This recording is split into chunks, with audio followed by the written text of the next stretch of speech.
আজকের ব্লগে আমার অনেক কিছু রান্নার আয়োজন থাকবে। আর কিসের জন্য এত রান্নার আয়োজন দেখার জন্য আপনারা আমার ভিডিওর সঙ্গে থাকুন।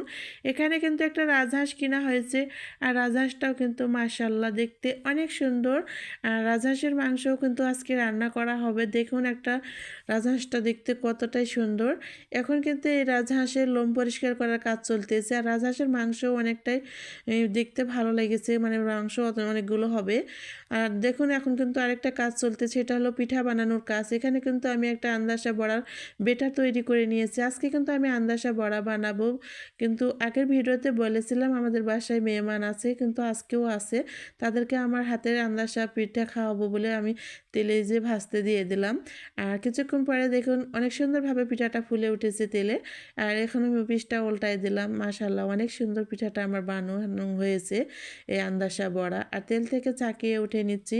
তো আমি কিন্তু এই পিঠাকে আন্দাসা বড়া বলে থাকি। আপনারা কি পিঠা, এই পিঠার নাম বলেন কমেন্টসে বলবেন। আর দেখেন পিঠাগুলো কিন্তু অনেক সুন্দরভাবে ভাজা হয়েছে। মেহমানদের কিন্তু আমার হাতের আজকে আন্দাসা বড়া খাওয়াবো বলে ভেজে নিলাম। আর এখন কিন্তু এদিকে রাজাহাঁসের লোমগুলো কিন্তু মানে পরিষ্কার করা হয়ে গিয়েছে দেখেন। আর লোম পরিষ্কার করার পরে কিন্তু দেখেন এদিকে রাজহাঁসের গা থেকে অনেকগুলো তেল বের হচ্ছে। আর শীতের রাজহাঁস কারণ যে কোনো পাতি হাঁসও কিন্তু খেতে অনেক ভালো লাগবে, কারণ তেলে একদম মাংস ভরপুর থাকে। আর দেখেন একদম মাংসগুলো কাটা বাছা পরিষ্কার হয়ে গেছে। এখানে কিন্তু আটির শাঁস কিন্তু রান্না করার কাজ চলতেছে, মানে আটির শাঁসও খাওয়াবো। আর এখানে ভাত রান্নার কাজ চলতেছে, মানে সবগুলো রান্নার বান্নার আয়োজন একসঙ্গে চলতেছে। আর এখানে কিন্তু হাঁসের মাংসটা ধোয়া শুরু করে দিলাম। আর আজকে সবচাইতে হাঁসের মাংসটা রান্না করবে আমার হলো প্রাণপ্রিয় মা রান্না করবে। আমার মায়ের হাতে রান্না অনেক দিন ধরে স্কিপ ছিল, আর অনেক দিন ধরে মায়ের হাতে রান্না কখনো খাওয়া হয়নি, কারণ হলো আমার মা অনেক দিন পরে কিন্তু আজকে আমি হাঁসের মাংসটা রান্না করতে লেগে দিয়েছি।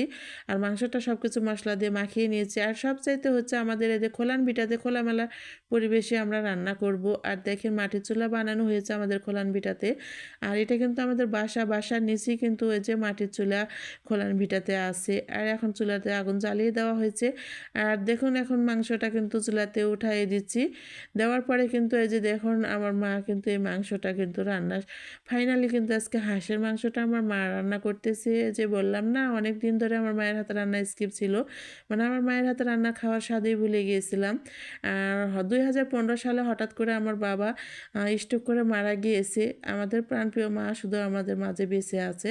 তো দেখেন আমার মায়ের হাতের মাংসটা কিন্তু রান্না করা অলরেডি হয়ে এসেছে। আর দেখতে তো মাশাআল্লাহ অনেক সুন্দর, যেহেতু মায়ের হাতের ছোঁয়ার স্পর্শ রান্না হবে, খেতে তো অনেকটাই ভালো লাগবে। তো দেখেন মাংসটা কিন্তু কষানো হয়ে গেছে। এদিকে আমার মাকে বললাম যে আমাকে কিছু মাংস মানে উঠাই দেন, আমি একটু টেস্ট করে দেখি মাংসটা কেমন রান্না হয়েছে। তো প্লেটে উঠাই দিয়েছে। আমি এখন টেস্ট করে দেখব আমার মায়ের হাতের রান্নাটা কতটাই টেস্টি হয়েছে। তো দেখেন হাঁসের মাংসটাও কিন্তু এদিকে রান্না করা কমপ্লিট হয়েছে। আর এখন চুলা থেকে কিন্তু নামিয়ে ফেলছে। আর নামানোর পরে দেখেন আপনারা কমেন্টসে বলবেন আমার মায়ের হাতের হাঁসের মাংসটা রান্না করা কেমন হয়েছে। আর আমার ভিডিওগুলো ভালো লাগলে লাইক কমেন্ট শেয়ার করে পাশে থাকবেন।